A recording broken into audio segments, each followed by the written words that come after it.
Good afternoon, everyone. Welcome to Perry World House. I'm Marie Harf, the executive director here.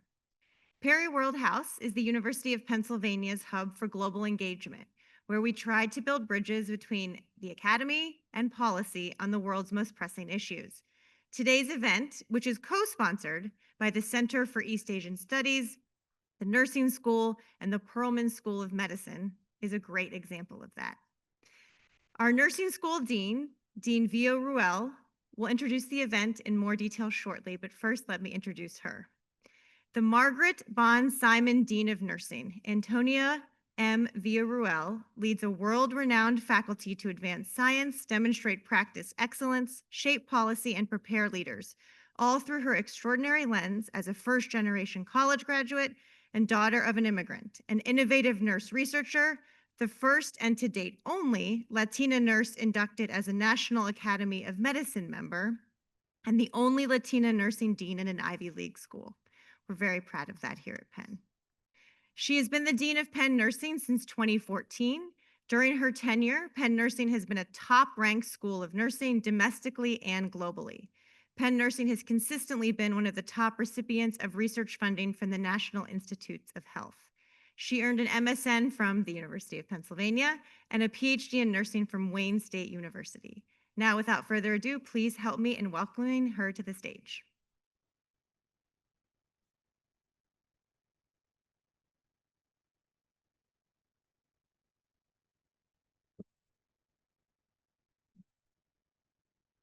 Thank you. Thank you for that embarrassingly long introduction. What a pleasure it is for me to be here with you today for this exciting global panel here. As Dean of the School of Nursing during this recent global pandemic, our nurse scientists at Penn Nursing worked with people all over the world from many disciplines, from many communities, from many backgrounds, engineers, physicians, designers, data science, policymakers to address this global pandemic that was COVID-19. That response helped develop solutions to critical weaknesses in public health systems and new partnerships to move these solutions forward. Looking back today, I wonder, what would we have done differently? Looking forward, I wonder, what could we do? Could we do the same thing again? I don't know. At a time today when federal policy around healthcare and public health around the world is changing rapidly, we find ourselves in a place where public health risks are evolving, and the strategies that we had, buoyed by political shifts, misinformation, and mistrust in science, really alter what our responses are going to be. Are we better prepared or worse prepared for the next global health crisis? Here to discuss those risks and what might be done to address them is a panel of experts with the collective knowledge, understanding, and urgency to guide us towards those next steps. We are privileged to welcome our visiting scholar, Dr. Satoshi Ezoe, who is currently the Senior Assistant Minister for Global Health Ministry of Health, Labor, and Welfare of Japan. Dr. Ezoe is a health diplomat and a medical officer promoting public health nationally and globally. He is a medical doctor with a PhD and received a dual Master of Public Health and Public Administration from Harvard University. Amid the COVID-19 crisis, he became Director of Global Health Policy Division at the Ministry of Foreign Affairs, where he was responsible for coordinating overall global health strategy and diplomacy, including the COVID-19 response, and also for the G7 Hiroshima Summit in 2023. His contribution to global health institutions and initiatives such as the WHO, the Global Fund, and Gavi are amazing. He is currently a Perry World House Distinguished Visiting Fellow and also a Japan Foundation Visiting Fellow from the Center for Asian Study. He was the corresponding author of 2 prime ministers and a foreign minister who contributed vision articles in The Lancet on Global Health. Welcome. Next, we have Dr. Jennifer Pinto-Martin, who is the Viola McAnnis Independence Professor in the Behavioral Sciences Center at the Penn School of Nursing, and she has a secondary appointment in the Department of Epidemiology in the Perelman School of Medicine. She currently serves as the Ombuds for the university and the Executive Director of Penn Center for Public Health Initiative. She was part of the Penn's COVID response team since the start of the pandemic and continues to be involved in all public health decisions related to COVID in the campus community. And finally, we have Dr. Louise Manda, who is an assistant professor at Penn Vet. Her research lab focuses on using genomic approaches to understand RNA virus emergence, evolution, and transmission, with a particular focus on highly pathogenic avian flu viruses. Her lab draws on approaches from virology, phylogenomics, and population genetics to study how emerging and re-emerging RNA viruses cross species barriers and evolve in different host populations. Moderating today is Dr. Eric Feldman, the Heimbold Chair in International Law, the Deputy Dean for International Programs, and a Professor of Law in Medical Ethics and Policy at the University of Pennsylvania. His work centers on comparative dimensions of rights, dispute resolutions, and legal culture in the context of pressing policy issues, primarily tobacco use and the use of natural disasters. Please join me in welcoming this distinguished panel.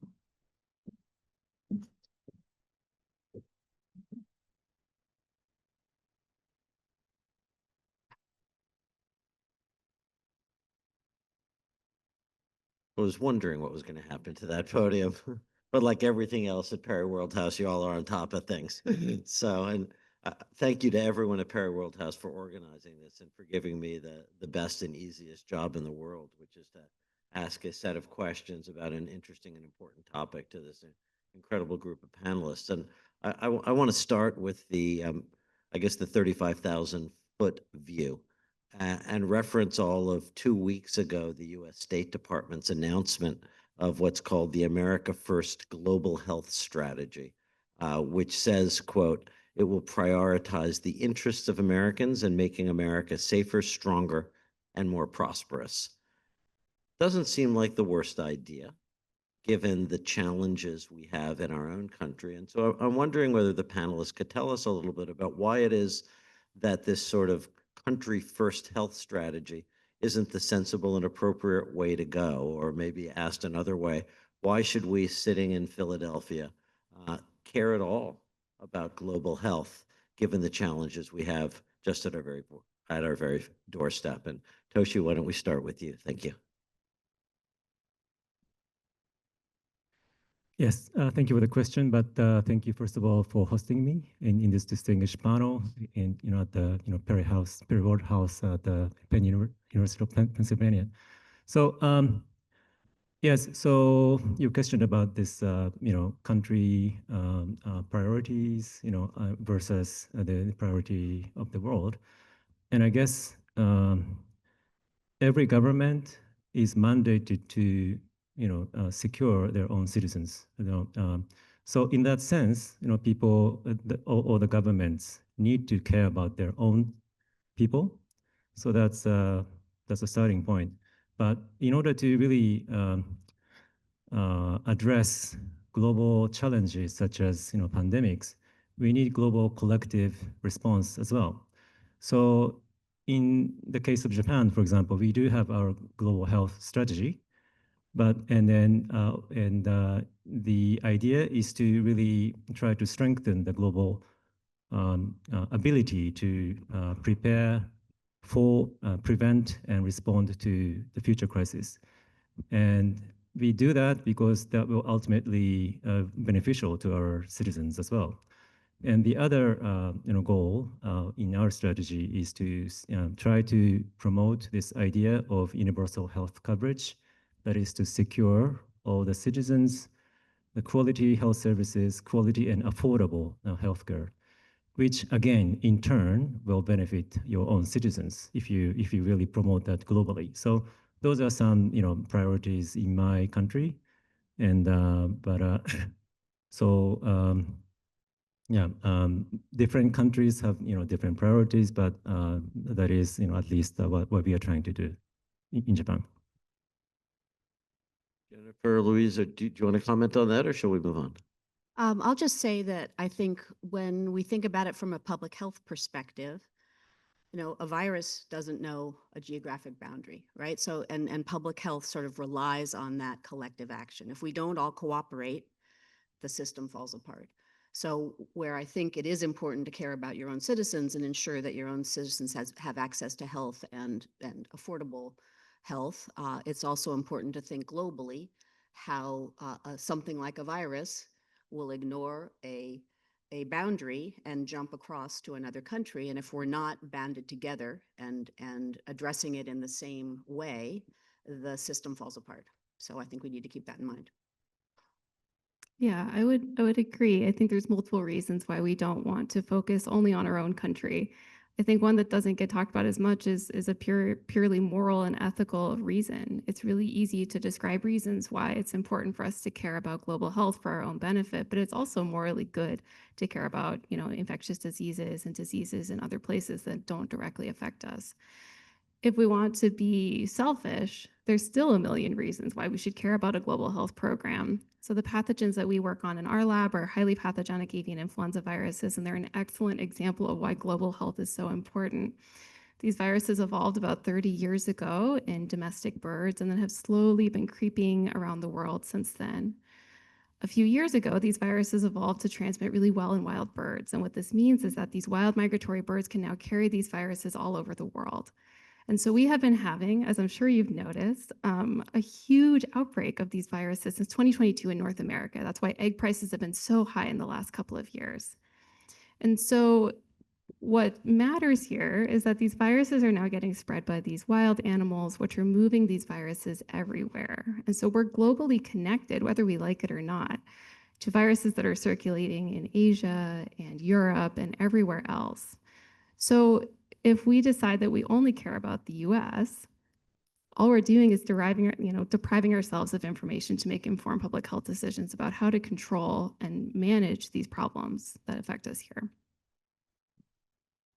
Thanks. So I want to stay on the theme a little bit of some of the really interesting lab research you do. And I guess taking then as an assumption that the world is interwoven in such a way and viruses don't need passports, so to speak. What should we be worrying about? We've heard about avian flu for a long time. We've heard about all sorts of other zoonotic diseases. If something is about, or maybe if not something, but if you were to be predicting or thinking about where we need to be most focused and prepared because we're likely to be facing global health threats, what are those threats and where are they most threatening? Is it the United States? Where are they likely to start? How are they likely to spread? And to what extent are the current configuration of institutions, global health institutions, a position to effectively deal with them? Given your work, Louise, why don't we start with you, if that's okay? Sure. Yeah, I know think that was like 5 questions in one, but yeah, I'll focus on the ones I want to answer. So I think it's really hard to predict.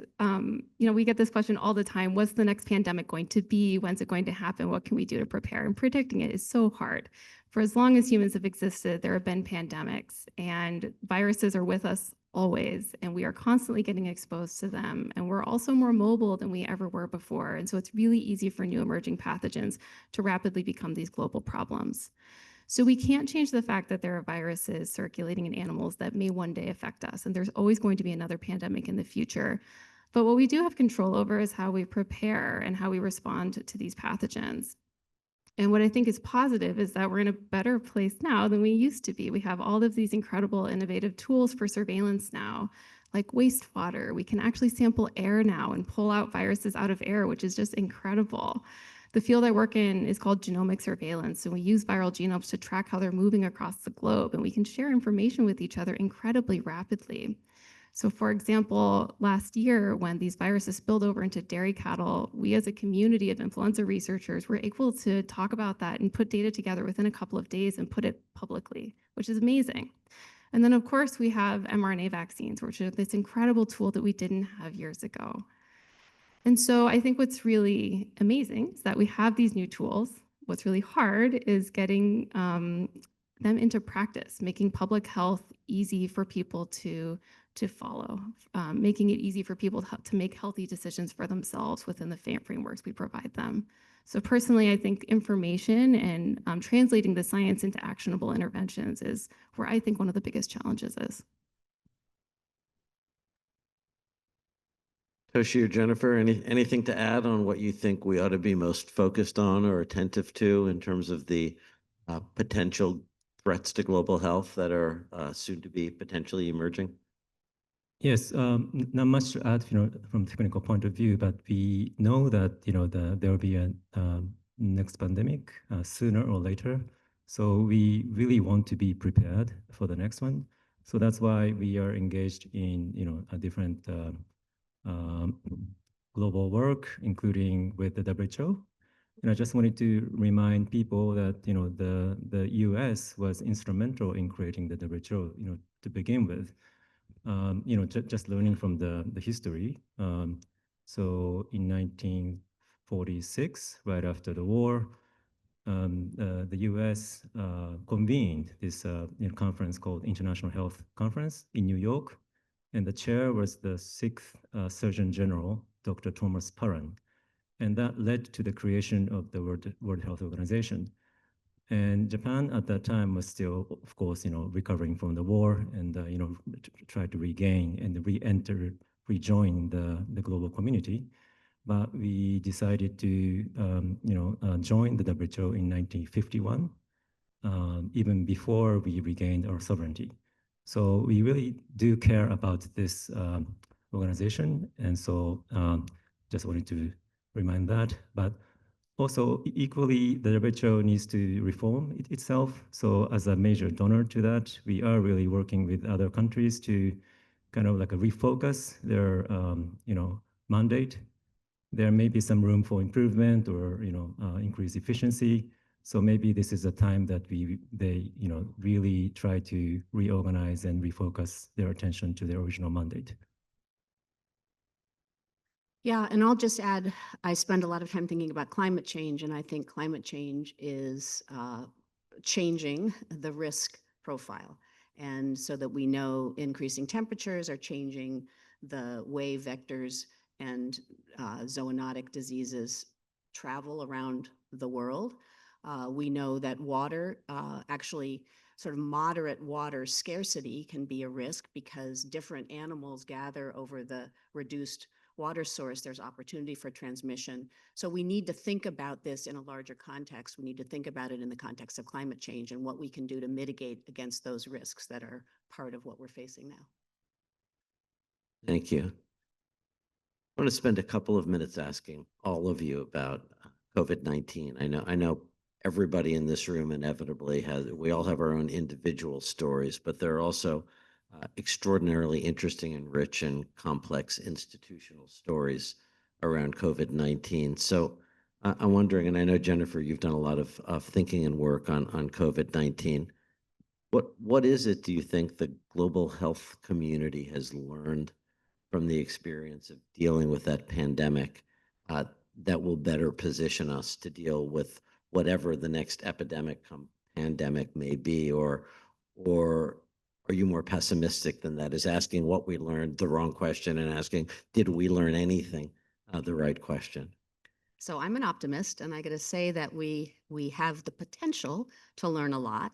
I think what we haven't done carefully is dig in and do a really thorough retrospective on what went right and what went wrong.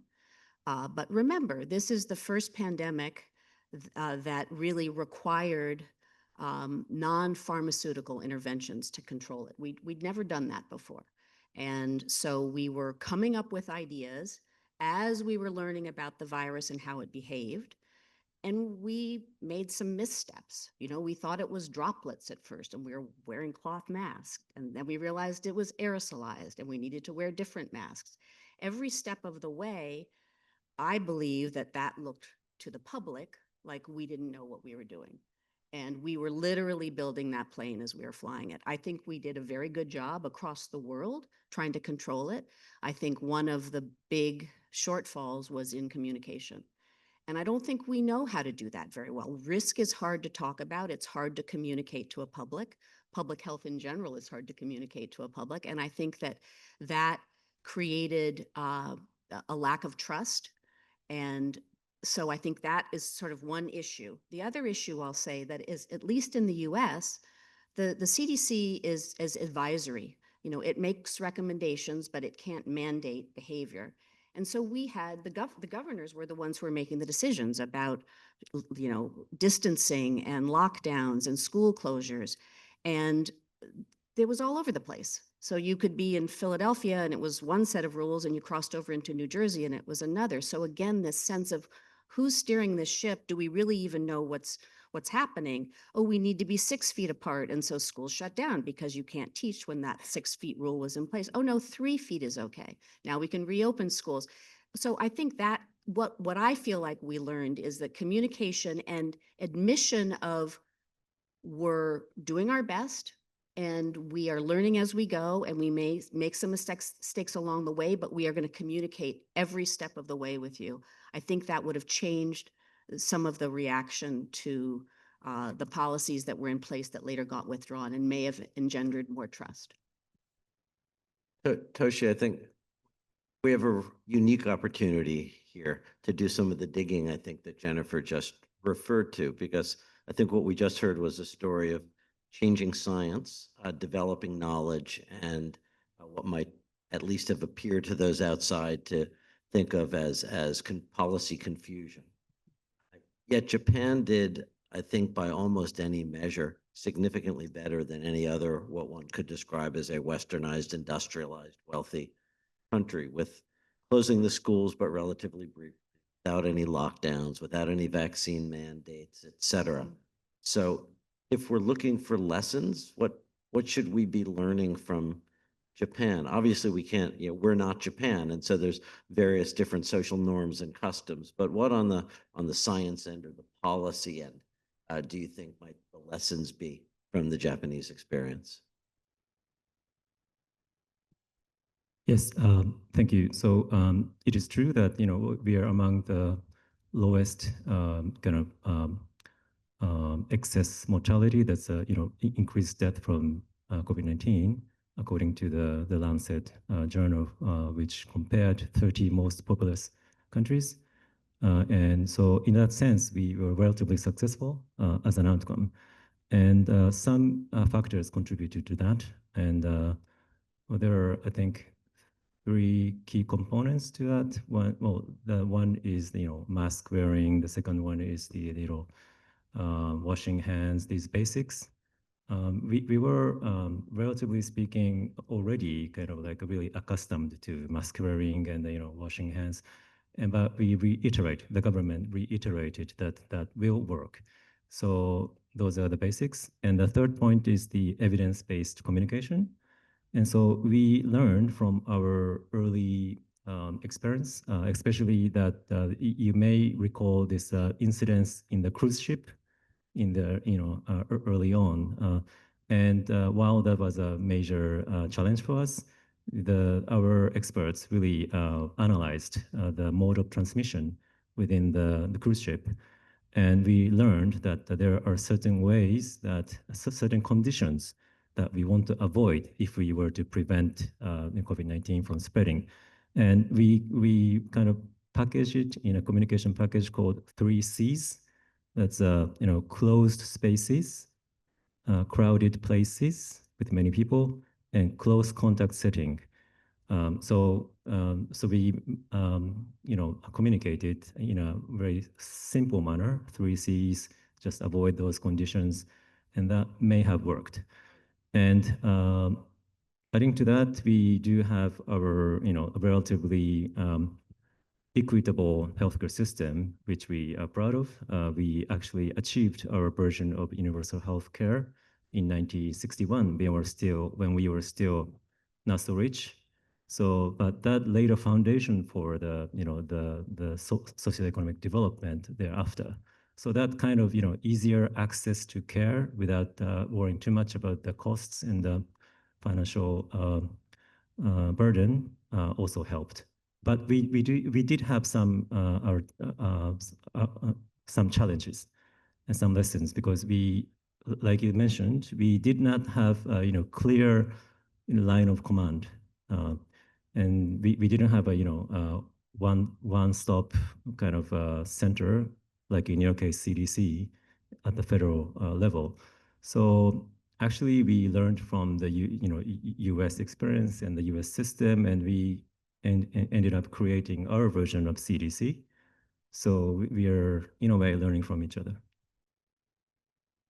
Louise, I'm wondering whether you can shed light on this from the sort of lab scientist perspective. What, if anything, about the COVID experience influenced the kinds of questions that researchers are asking and the kinds of problems they think they should be studying, or was COVID not really exerting that kind of influence on you and your colleagues in the scientific space? Yeah, so my experience with COVID was that I was a postdoc at the time. And so I was working in a lab that was pretty focused on describing transmission of newly emerging pathogens. And so we got heavily involved in COVID.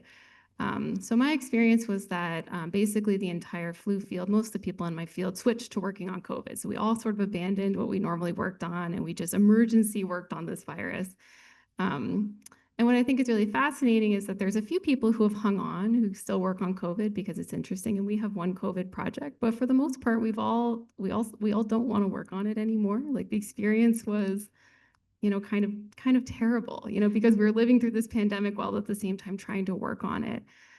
So scientifically, I think it's opened up all of these kind of new areas of research. And I think for people who already were working on coronaviruses, this was like, kind of a whole new thing to study. But scientifically, I think for me, the biggest unknowns and challenges are really what's already been discussed, like how to translate uncertainty in science into public health policy when it's probably not in a place that it really should be policy yet. How to translate that uncertainty and communicate it with people. I think those are the biggest challenges. I just want to jump in. I totally agree with that. But I feel like there's one more thing that we would be remiss if we didn't mention, which is the vaccine development. So, what an amazing success story. This warp speed development of a very, very, very effective vaccine. But again, the communication around the effectiveness of that vaccine and what it was designed to do and what it could do was poor. And I think people expected that we were going to get rid of this virus and we would never see it again, and that the vaccine would protect us forever. And that's just not the case. And even now, we're not really talking about the fact that COVID-19 coronavirus is here to stay. We're going to keep seeing it. We're going to have, vaccines, boosters every year. And it has to do with the incubation period and the things that you know a lot more about than I do, Louise. But I think we have to be very transparent about that fact as well. Facing the next pandemic, we need people to understand that aspect of combating a new virus. I would agree. And I would just say that I think it's really tempting as a scientist, because we believe in vaccines, to promote vaccines at all points in time, because on average they are excellent. But I do think it's really important to be realistic about what they can accomplish in different scenarios, because a measles vaccine is not going to operate the same as a flu vaccine. And that's really hard to communicate, but important to do so. So I'm maybe partly trying to answer my own question, but I wonder whether one of the silver linings of the pandemic was that it pushed the global community to appreciate the importance of the kind of cooperation that all of you have already spoken about in handling issues of global health. And I think the most concrete example of that is the WHO pandemic agreement. And Toshi, you've been the Japanese government's main negotiator of that for 3 years. I can't imagine what it's been like in the back rooms negotiating that agreement. And I think it would be interesting for all of us to hear what have been the most challenging, like where were the sticking points where it was really difficult to get people to agree, and what impact, and this is really a question for all three of you, what impact do you think the agreement, now that it's been signed in May, though I think we all appreciate there's still work to be done, but what impact is that potentially going to have in the global cooperation for dealing with next pandemic, particularly given the fact that the US is obviously not a party to that agreement and no longer active in the World Health Organization? Yes. Thank you for that. Yes, I have been kind of involved in this negotiation for 3 years. And so the idea of this, the pandemic accord, pandemic agreement, is to strengthen the global ability to prevent and prepare for and respond to the next pandemic. And one of the lessons we learned from this pandemic is that, well, we did not have a equitable kind of way to ensure all the countries have, for example, have equal access to key tools such as COVID-19 vaccines. We all learned, we all experienced that it was only after securing enough vaccines for the citizens in developed countries, including in Japan, that we also kind of embarked on our vaccine cooperation. And so from the perspective of the so-called Global South, this has been a major challenge and major lessons that we want to address in the future. So that kind of sentiment led to the idea of coming up with some more robust international instrument to address the future pandemic. So, well, there are many good elements in this, agreement, and I'm really glad that we were able to agree on this instrument. And for example, there are elements like more robust surveillance or the R&D, promotion of R&D, or more diversified production of key tools like vaccines in developing countries, or the sustainable financing aspect. So I think there are many good elements there, but we have a remaining challenge. So my team is still negotiating the remaining part of this whole agreement. We do have the main framework, but we are now entering into more kind of concrete system building, which is called PABS. I'm getting a bit nerdy, but it's a pandemic access and benefit sharing system. So the idea is that we want to make sure that when those epidemics with pandemic potential happens in anywhere in the world, that pathogen should be shared immediately with the rest of the world, so that others can utilize that pathogen or the genomic information to create vaccines or key tools like vaccines or diagnostics treatments. And in turn, when that for example, the vaccine is actually developed, then it should be shared with the rest of the world more equitably than the COVID-19 case.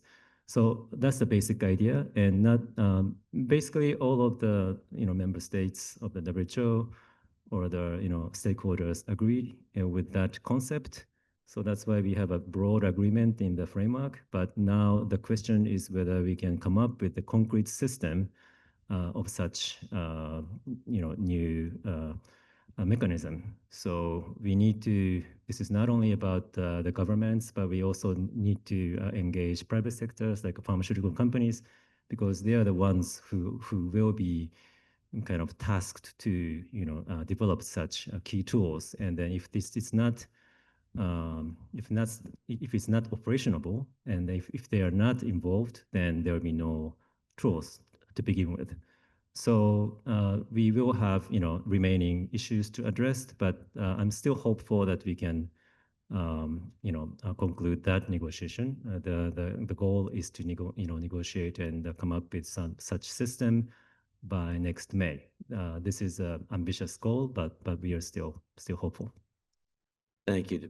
Before turning to Jennifer and Louise, I just want to say that we will then open it up for questions to everybody who has the opportunity both to be with us in person and online. I'm not sure who's moderating the online, but somebody is. So please, let's turn first to Louise and Jennifer, and then see what questions we might have in the room and online. Okay, so yeah, I have a few thoughts about the treaty. And first of all, thank you for your tireless work on crafting it. I'm sure it's a huge challenge. I guess, I mean, I worry about the voluntary language of it. I worry about the inability to enforce. I'm sorry. Thank you for reminding me. I'll start over again. A few thoughts about the treaty. I worry about the voluntary language of it and the inability to enforce the tenets of the treaty. And I think that, you know, we're no longer a part of it, sadly. But I think what we saw here in the US is instructive because, as I was saying earlier, in our country, the federal government really can't mandate the policies that would have been effective for preventing transmission and spread. And they could make recommendations, but they had no hammer to make sure those recommendations were followed. And it left it to the states and the governors to decide how they felt in their individual state. And I worry that could happen sort of writ large on the global scale if there weren't really strict mandates, if you will, about how these protocols should be followed. So I don't know how to do that, but I think that is something that we need to be thinking about. I think those are great points. Thank you so much for your work on this. It's super important. I don't think I have really anything smart to add. So thank you. Got a solid 20 minutes. So shall we turn to questions both in the room and online? Feel free to raise your hands, and I think there's a mic to pass around.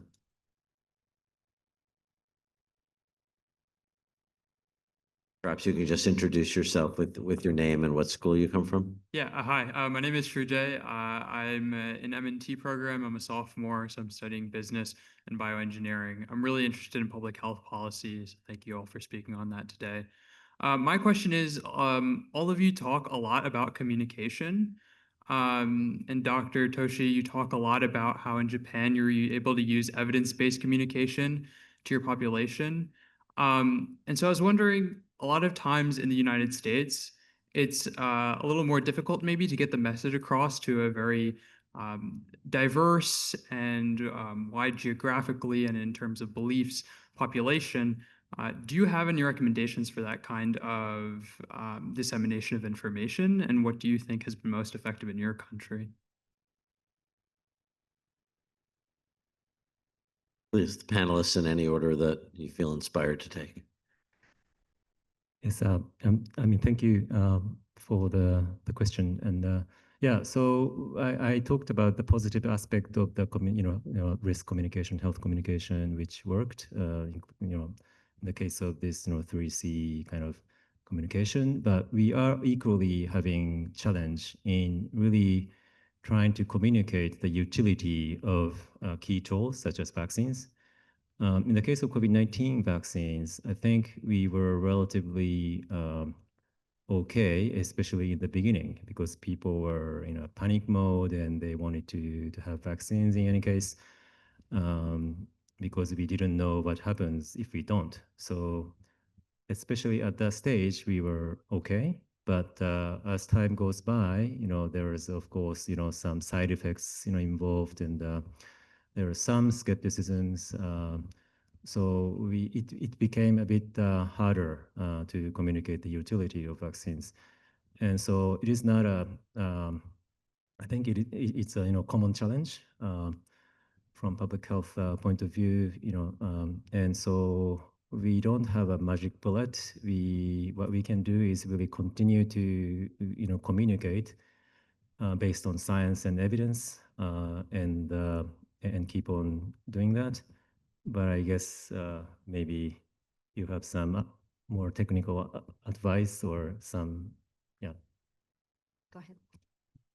Yeah, I don't have a great solution for you, right? I think where I've settled is that there are these broad challenges in communication. We exist in this infrastructure where people are getting their information from all sorts of sources that we as individuals don't have the power to really change or control. But what we do have the power to do is to be a good source of information and a good listener, and to make a true effort to connect with people. And so I've been thinking about this a lot because of course, avian flu, which is all I talk about these days. But we've been trying like real outreach to people who are farmers. And so this outbreak has been really decimating egg farmers. And it's recently, this virus has gotten into dairy cattle. And this is like this huge disaster for these farmers in California. And what I've been finding really fascinating about actually going and talking to people is that even though these people might have questions that sound a little adversarial, like why, if we gave cows mRNA vaccines, can we still drink the milk? the truth is that they're just curious, that they just want to know the answers to these questions. So I've actually yet to have an interaction with somebody that was like pointless, you know. And so a lot of times I think it's worthwhile making the effort to just connect with people and try to be a reasonable source of information for them. That's at least where I've settled on what impact I can have in terms of communication. Yeah, I agree. And, I'll just add, this has been a theme running through. It's really hard to know how to communicate scientific information in a digestible way that is accessible to, as you said, a very heterogeneous population. And we don't get trained in it. I mean, I certainly didn't get trained in it when I was studying epidemiology. We have the head of the Master of Public Health program here in the audience. She might be able to tell us whether that's something that we now embed in the curriculum. I think it's incredibly important. I think it's important for physicians and nurses and dentists and, all healthcare providers, veterinarians, and public health professionals. So we'll get there. So hi, I am. Just called her out. Yeah. My name is Hillary Nelson. I hold faculty appointments in the School of Medicine and in the School of Veterinary Medicine. And I direct the Masters of Public Health program. And we are starting to do more in communication. That's definitely something. We're also working on climate change, which I have to talk to you about. But my question, which was before this, was thinking we haven't really done a community-based evaluation of how we did as a public health profession. And one of the things in public health is that, our stakeholders are the community, and we really need to be talking to them. What did we do right? What did we do wrong? How can we do better? It's sort of a larger scale version of what Louise is doing with the farmers. And I think that's something that I would love to see at a national level. It's not something that can really be done through one small MPH program. So Yeah, I'll just say that I totally agree. And I think I referred to this earlier. We need to do a COVID retrospective. We need to dig in. And I think it's uncomfortable for people still. It's still very much in people's minds. It's ongoing. And there's fear associated with it, and also admission of mistakes. So I think no one has tackled that yet, but I agree 100%. There you go. Yes, question right here, please. Hi, my name is Hannah. I'm a registered nurse, and I'm currently in the master's program for nurse midwifery here at Penn. You mentioned the withdrawal of the U.S. from the World Health Organization. I was wondering, how do you think our absence will impact how we're able to tackle the next global health crisis? And do you think our absence influences other countries' desire to share information and work with us?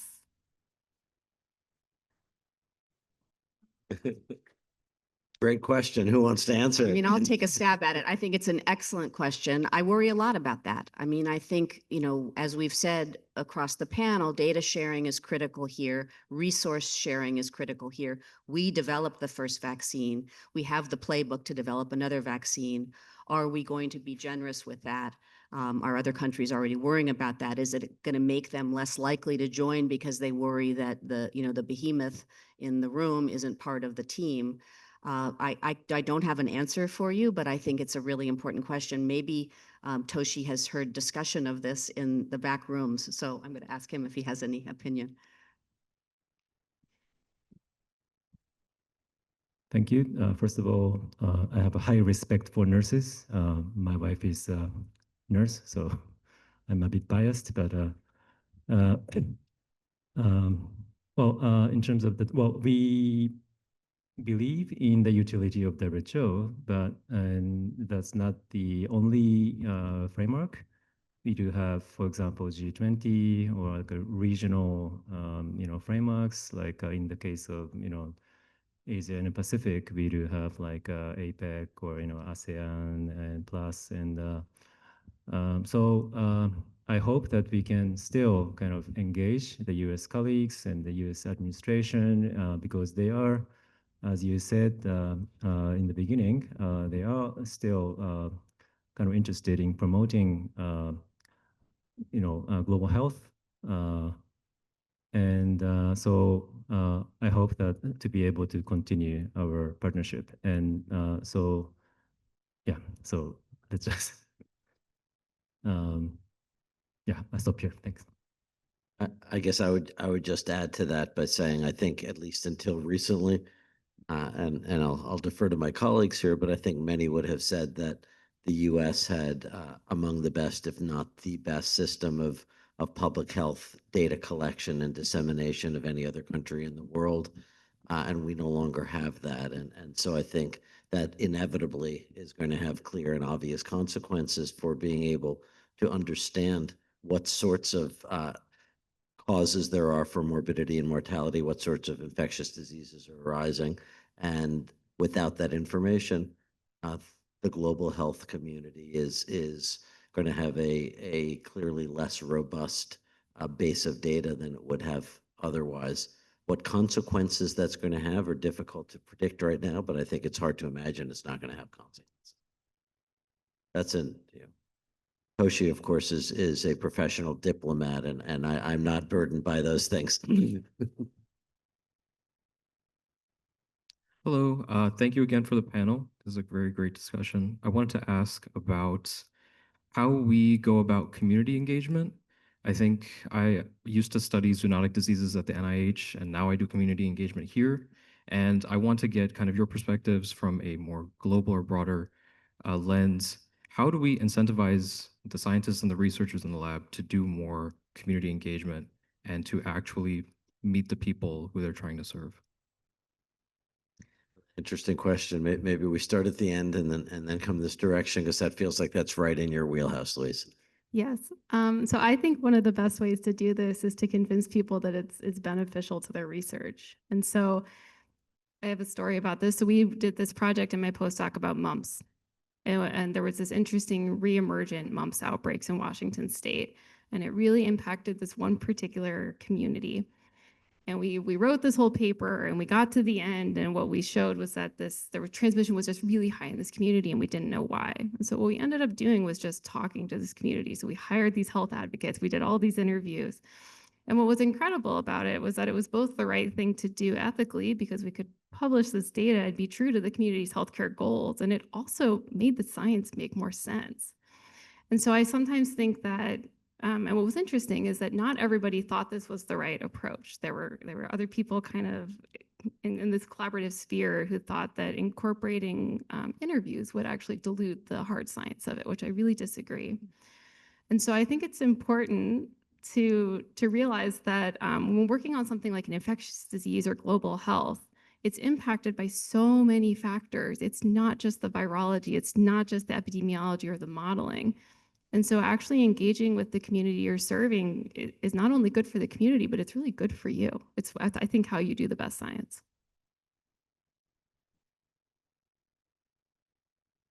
Yes, so, community-based care. So in Japan, we are really trying to come up with this, our vision is to go to this vision called community-based integrated care.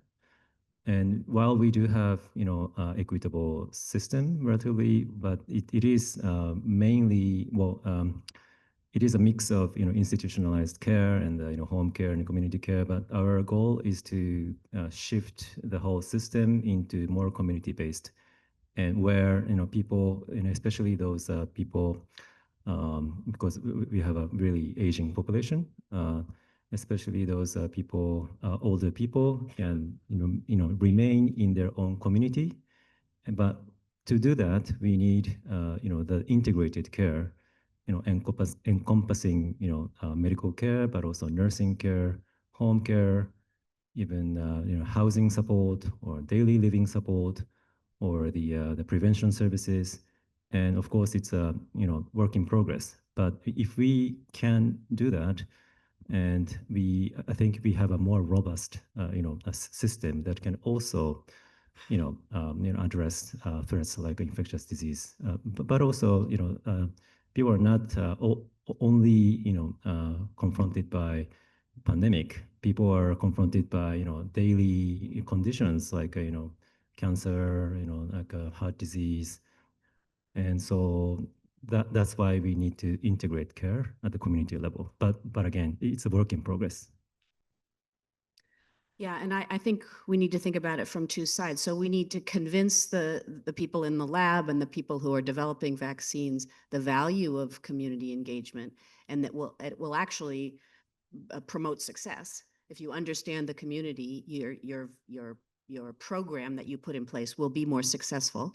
And then I also think on the flip side, we have to understand that it's not one community. We have multiple communities, and the messaging to those various communities is going to differ, and convincing one group is going to be very different by age, by gender, by socioeconomic status, by geographic location. So I think we need to train public health workers, physicians, nurses, people who are actually providing care, how to do that, how to elicit the concerns of the community they're dealing with. And so it works both ways. I think we have some questions from the online audience, but I'm not sure how to navigate those. Do you read them or?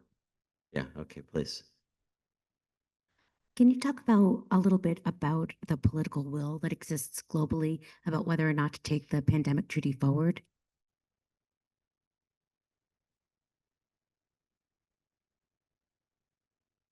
Did you hear the question? I heard the question. I don't know that I have an answer to it. I mean, I would like to believe that there is a political will. Where that will resides maybe is the question, and how do we translate that will into action? How do we change course and say we should be a part of this agreement and we will be a part of this agreement? I don't have an answer. I wish I did.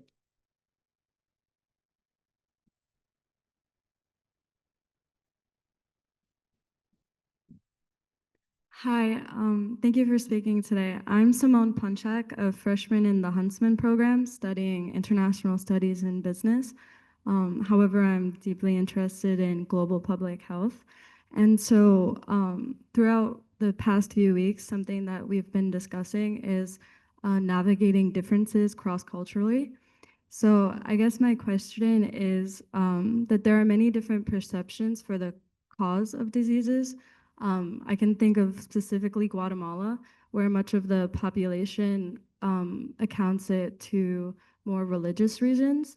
So when looking to address issues on a global scale, how are these differing cultural perspectives taken into account, especially in underdeveloped regions?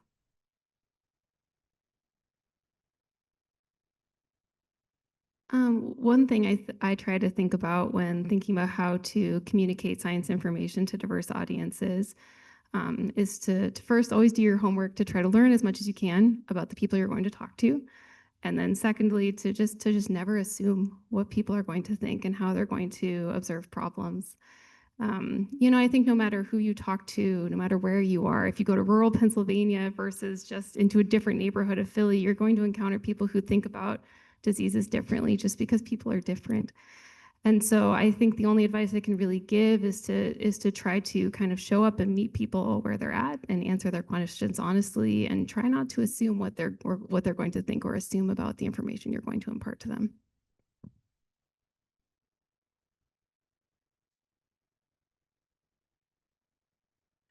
Thanks very much. My name is Chris Klinecki. I work at Penn Global, and I'm a part-time student at GSE in their intercultural studies program. I have a question that piggybacks off of some of the other great questions that we've heard today, specifically about the interaction of trust and faith with global health responses to either issues right now or preventative care measures. We've talked a lot about how evidence-based, scientific persuasive arguments are a great way to approach it. You're preaching to the choir as far as I'm concerned, but I recognize that doesn't work on everybody.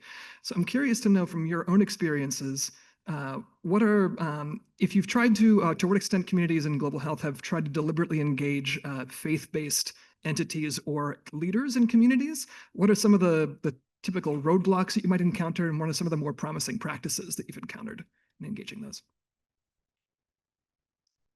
I'll say something because I'm sort of surprised at this, but I'm an epidemiologist, right? I'm a data person. So I think just gather the data and show them the data. That's all we need to do. And guess what? It doesn't work. I actually think stories, I think vignettes and stories that are tailored to whatever community you're dealing with, whether it be a faith-based community or a particular ethnic community, that a story resonates in a way that data does not. I think we should do both. I think we need to have the qualitative side and the quantitative side. And that's relatively new. I mean, I certainly didn't learn anything about qualitative data collection when I was studying epidemiology. We do teach it now, but I think that combination is maybe where the secret sauce is. Roshi or Louise, any comments on that? Yeah, there's this idea in public health of having these trusted messengers and developing these long-term relationships with people within the community who then have connections within the community and are trusted leaders. And I think that can be really effective. But I think what's sometimes hard is that building those relationships just takes time. And I don't think there's so many shortcuts there. And so it's a boring answer, but I honestly think some of the most important work is just building these long-term trusting relationships so that when a problem arises, you have these relationships in place. Yeah, I just want to add, I think it's both an interesting and frustrating question, because on the one hand, I'd use vaccines as an example of an area where the epidemiologists and the scientists see the data as telling an unambiguous story of the value of vaccines for preventing or at least mitigating serious disease across a wide range of areas. But we also see a wide variety of different communities that are resistant to that. Religious communities, communities in Northern California where population is highly educated, but concerned about putting too many medications into their kids at one time. Toshi can tell us all about the emerging or emerged anti-vaccine movement in Japan, which is not based in the kind of religious communities or other communities in the US, but has another source. So maybe telling them stories will get us there, but I think what we're seeing right now is the situation moving further and further away from science. And I haven't seen across the spectrum of people who have really thoughtfully tried to reverse the trend against vaccines and get the community at large engaged in science. I haven't seen a lot of gains there, at least not yet, which is why I say it's a frustrating question, because with a century of science almost, we're moving in the wrong direction if one defines the right direction as being science. I think one of my key jobs, I believe, is to make sure we end on time. So I want to check with the organizers. What I see, at least here, is that it's exactly 5 o'clock, but does that tell us we have 3 minutes left? Okay, we're going to go with that little red clock and not my iPhone. So please, one more question. Thank you. I heard something I may have misunderstood, but I thought I heard the talk of qualitative data. It's a term I'm unfamiliar with. What do you mean by that? So by qualitative data, I mean data that is narrative and as opposed to numbers. I mean, in its basic definition, that's what we're talking about. So listening to people, as we were hearing Louisa say, as opposed to, calculating a score and putting it on a piece of paper. Toshi, I'd like to turn to you as the distinguished guest here, and also the one who's been so centrally involved for more than 2 decades now on the policy end of global health, to invite you, if you can find some encouraging words about global health, to use that to close our session, please. Well, of course, there are, many sources of concerns these days, with everything going on in the world. But I do, I'm reasonably optimistic, because there are people, including in this country, that really working hard to really promote the health of the people, be it in the community or in the in your country or in the developing country. And also, we meet people who are really serious in developing countries to really own their challenge and really try to address those. So as long as I can,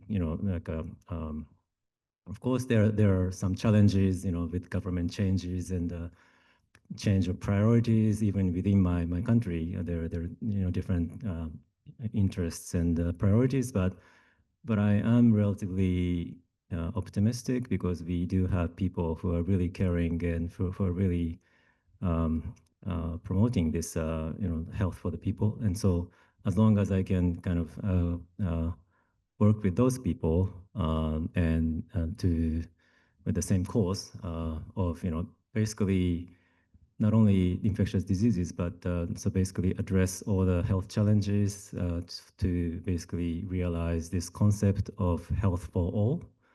I am optimistic, and I don't, and from Japan, at least, we will try to be constructive and helpful in realizing that vision of health for all. Thank you.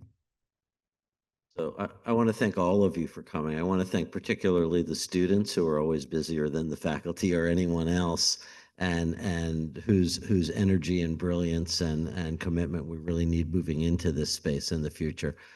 Thank you also to all of the panelists, and I think especially Toshi, to you from all of us. We have just immense respect for the work you're doing on the global community on behalf not just of Japan, but I think on behalf of all of us. So thank you.